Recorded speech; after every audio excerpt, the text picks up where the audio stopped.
அனைவருக்கும் வணக்கம். இன்றைக்கி மத்தி மீன் குழம்பு வைக்கிறோம். இந்த மத்தி மீன் வந்து 1/2 கிலோ வாங்கியிருக்கேன். இதில் வந்து உப்பு மஞ்சத்தூள் போட்டு கழுவி எடுத்து வச்சுருக்கிறேன். இன்றைக்கி வறுத்து வச்ச மிளகாய் மல்லி வச்சு குழம்பு வைக்க போகிறோம். அதுக்கு தேவையான பொருட்கள் தனியாக வாங்கி வச்சுருக்கிறேன். காஞ்ச மிளகாய், கருவேப்பிலை, ஜீரகம், மிளகு. இதை வந்து வறுத்துட்டு இன்றைக்கி நம்ம அரைக்க போகிறோம். இன்றைக்கி நம்ம கடாய் வைக்கிறேன். கடாய் கொஞ்சம் லைட்டாக எண்ணெய் ஊற்றிக்கலாம், ரொம்ப வேணாம். ஏன்னா இது கொஞ்சம் வறுத்து எடுத்தோம்னா நம்மளுக்கு நல்லாயிருக்கும். வறுத்தா தான் நல்லா வச்சோம்னா ரொம்ப சுவையாக இருக்கும். இப்போ கொஞ்சம் காஞ்ச மிளகாய் போட்டுக்கலாம். 1/2 கிலோவுக்கு தேவையானது நான் வச்சுருக்கேன். நான் அரைக்க நம்மளுக்கு முடியாதனால இது மாதிரி வறுத்து மிக்சிலே அரைச்சிக்கலாம். கொஞ்சம் லைட்டாக வறுத்தால் போதும். இது கூட வந்து மல்லி, ஜீரகம், மிளகு, கருவேப்பிலை எல்லாத்தையும் போட்டுக்கலாம்.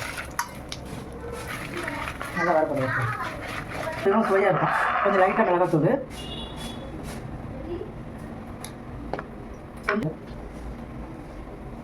கொஞ்சம் உப்பு, கொஞ்சம் எண்ணெய் பிசைஞ்சு வச்சோம்னா அந்த மீன் வந்து உடையாது. குழம்பும் டேஸ்ட்டாக இருக்கும். இந்த மசாலையோட கொஞ்சம் வந்து ஊற வச்சு வச்சிடும். கொஞ்சம் நேரம் ஊற வைக்காது. ஊறி குழம்புல போட்டோம்னா ரொம்ப நல்லா இருக்கும். அது இப்போ நல்லா வறுபட்டு வந்துச்சு. இதை ஸ்டவ் ஆஃப் பண்ணிவிட்டு நல்லா ஃபேன் காற்றுல ஆற வச்சுக்கலாம். ஆறில் இருந்தால் நம்ம அரைக்க மிக்சியில் அரைக்கலாம். ஃபஸ்ட்டு இது வந்து ஆறட்டும். இப்போ ஆற வச்சு மிக்சியில் போட்டு வச்சுருக்கோம். இதை வந்து பவுட்ரு மாதிரி ஃபஸ்ட்டு தூள் பண்ணிட்டு வந்துடுவோம். இப்போ நல்லா பவுட்ரு மாதிரி ஆகிடுச்சு பாருங்கள். ரொம்ப நைஸ் ஆகிடுச்சு. இந்த மாதிரி தண்ணி ஊற்றாமல் தூள் பண்ணிட்டு வந்துடணும். இது கூட வந்து தேங்காய், தேவையான அளவு தேங்காய், சின்ன வெங்காயம், பூண்டு இதை போட்டு கொஞ்சம் தண்ணி ஊற்றி அரைச்சிட்டு வந்துடலாம். இப்போ வந்து நம்ம நல்லா அரைச்சி எடுத்து வந்துட்டோம். தக்காளி கட் பண்ணி வச்சுருக்கேன். வெங்காயம், பூண்டு தாளிக்கிறதுக்கு புளி 1/2 கிலோவுக்கு தேவையான அளவு புளி ஊற வச்சுருக்கிறேன். முருங்கைக்காய், பச்சை மிளகாய். இப்போ புளியை நல்லா கரைச்சி வச்சுக்கிட்டு இப்போ குழம்பு தாளிக்கலாம். இப்போ கடாயை வச்சு வெங்காயம், கொஞ்சோண்டு கடுகு, ஜீரகம், கறி வடகம் போட்டுக்கோம். சின்ன வெங்காயம் போட்டு போட்டுக்கோம்.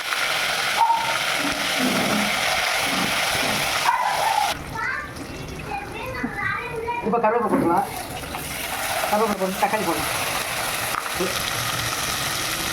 கல்லுப்பு போட்டோம்னா கொஞ்சம் சீக்கிரம் தக்காளி வந்து வேகும். கொஞ்சம் நல்லா வேகும். இப்போ நல்லா வெந்து வந்துடுச்சு. தக்காளி வந்துடுச்சு. அது கூட வந்து மஞ்சத்தூள், அரைச்சி வச்ச மஞ்சத்தூள் கலர் கொடுத்துருக்காங்க. தண்ணியில் அதை கொஞ்சம்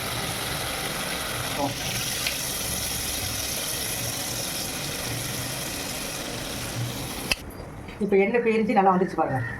எண்ணெய் பிரிஞ்சிருச்சு. இதை நல்லா கட்டி விட்டுருவோம். புளி வந்து வடிகட்டி வச்சுக்கிறேன். தேவையான அளவு புளி எடுத்து வடிகட்டி வச்சுக்கிறேன். ஓகே. இது 2 கொதி கொதிச்சு வந்த பிறகு முருங்கைக்காய் போடணும். நல்லா கொதிக்கிட்டது. நல்லா கொதி வந்துடுச்சு பாருங்கள். நல்லா கொதி வந்துடுங்க. கட்டி விட்டுக்கலாம். நல்லா 2-3 கொதி வந்துடுச்சு. காய் போட்டுக்கலாம். முருங்காய் போட்டுக்கலாம். பச்சை மிளகாய் மேலே. மீன் குழம்புக்கு பச்சை மிளகாய் வந்து நம்ம வதக்கக்கூடாது. மேலே போட்டால் தான் நல்லாயிருக்கும். இப்போ இது 2 கொதி வந்ததையும் மீன் போட்டுக்கலாம். பிரித்து முருங்காய் வந்துருச்சு. இப்போ மீன் போட்டுக்கலாம். மீன் வந்து நம்ம ஏற்கனவே மசாலா எண்ணெயெல்லாம் தடவி வச்சுருக்கோம். அதனால் மீன் உடையாது, ரொம்ப சுவையாகவும் இருக்கும். இந்த மாதிரி மீன் போடுறது ரொம்ப நல்லாயிருக்கும். அந்த கவுச்சி வடை எதுவுமே வராது. இந்த மாதிரி நம்ம இது பண்ணோம்னா